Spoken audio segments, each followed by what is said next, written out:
Let's look at installing the FDC. The first thing you'll need to do is select a location for your FDC.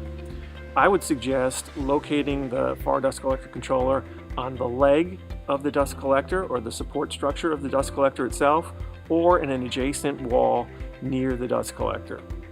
Ensure that you're installing this in a safe zone. It's not hazardous. Make sure that there's not excessive vibration, and then also make sure that there's no magnetic fields near the FDC. So let's look inside the FDC now. We're going to be concerned with incoming power, some pneumatic tubing so we get a pressure reading, and then also wiring up solenoids. Once into the panel, we can see some of the wiring, the pneumatic tubing, and then the wiring for the solenoids.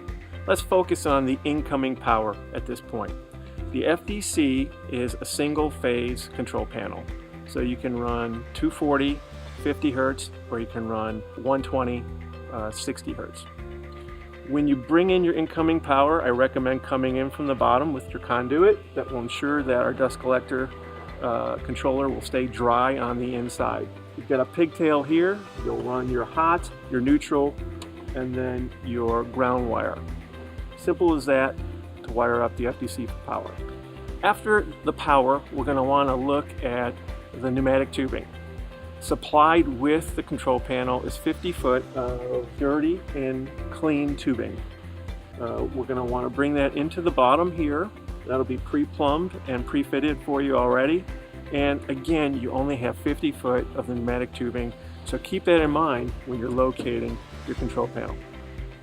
The final wiring that you'll be concerned with is the solenoid wiring. This is an example of a solenoid tray. You'll see that there are some jumper wires for the return. So on the return, we're going to send one common back to the control panel. And then for each solenoid, we're going to have a hot wire. And we're going to have to wire that hot, and then we're going to bring that back to the timer board. So let's look at the timer board now. So we got that common wire right here. We're going to bring that to the L2. And then this is a 10-pin timer board, but this particular dust collector only has 4. So we're going to bring back 4 solenoid wires to the first 4 timer pins. Simple as that to wire up and run the pneumatic tubing for your FDC. Thank you for your interest in Camfil APC products. If you have any further questions about the FDC, feel free to go to our website at camfilapc.com.